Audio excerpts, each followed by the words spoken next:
स्वागत है दोस्तों खूनी खेल पार्ट 2 में मौत का दरवाजा। पिछली घटना के बाद राजमहल हवेली को पूरी तरह से बंद कर दिया गया था। गांव वालों ने इसे श्रापित मानकर वहां जाना बंद कर दिया था। लेकिन जब पुलिस ने हवेली की दीवारों पर उन 4 दोस्तों की तस्वीरें देखी तो उन्होंने इस केस को रहस्यमय मानकर छोड़ दिया। अब इस कहानी को सुने हुए 1 साल हो चुका था, लेकिन रहस्यमय घटनाएं अभी भी बंद नहीं हुई थी। गांव में रहने वाले रोहन और उसकी बहन नैना ने सुना था कि कई लोगों को अब भी हवेली से चीखने की आवाजें सुनाई देती है। नैना ने डरते हुए कहा, भैया क्या हमें हवेली के अंदर जाकर देखना चाहिए? रोहन ने उसी टाइम जवाब दिया, अगर ये सिर्फ अफवाहें हैं तो हमें सच जानना चाहिए, और अगर सच में कुछ गलत हो रहा है तो इसे रोकना भी जरूरी है। दोनों रात के अंधेरे में हवेली की ओर बढ़ गए। जैसे ही उन्होंने भारी लकड़ी का दरवाजा खोला, अंदर से ठंडी हवा का झोंका आया। रोहन ने मोबाइल की टॉर्च जलाई और दोनों धीरे धीरे अंदर घुस गए। हवेली के अंदर अब और भी ज्यादा अंधेरा था। दीवारों पर पुराने खून के निशान अभी भी मौजूद थे। तभी नैना को लगा कि कोई उनके पीछे खड़ा है, और नैना ने कांपते हुए कहा, भैया कोई हमारे पीछे है। रोहन ने जैसे ही पीछे मुड़कर देखा, एक काली परछाई तेजी से कोने में भागी। अचानक हवेली का दरवाजा खुद ब खुद बंद हो गया। अब वे दोनों फंस चुके थे।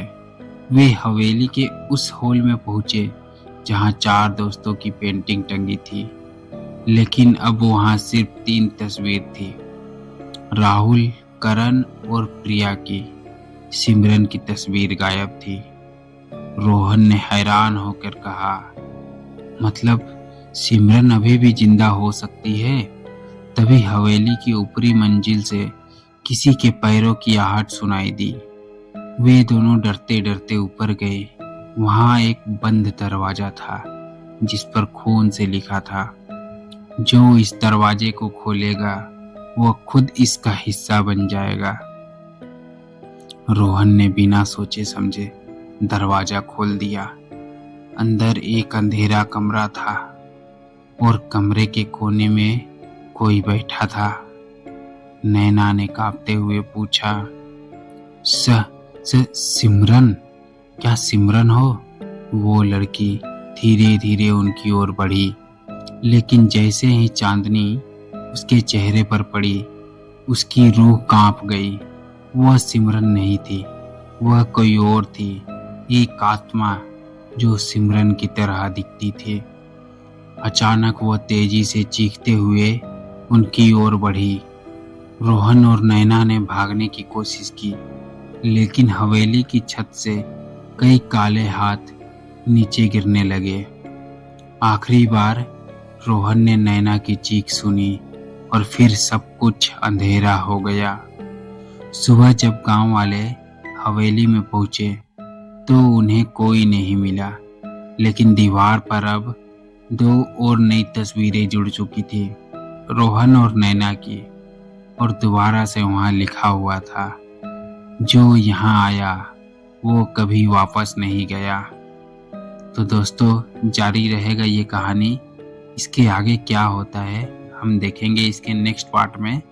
तब तक के लिए अगर आपको ये कहानी अच्छी लगी तो इस वीडियो को लाइक करें और हमारे चैनल को सब्सक्राइब करना ना भूलें।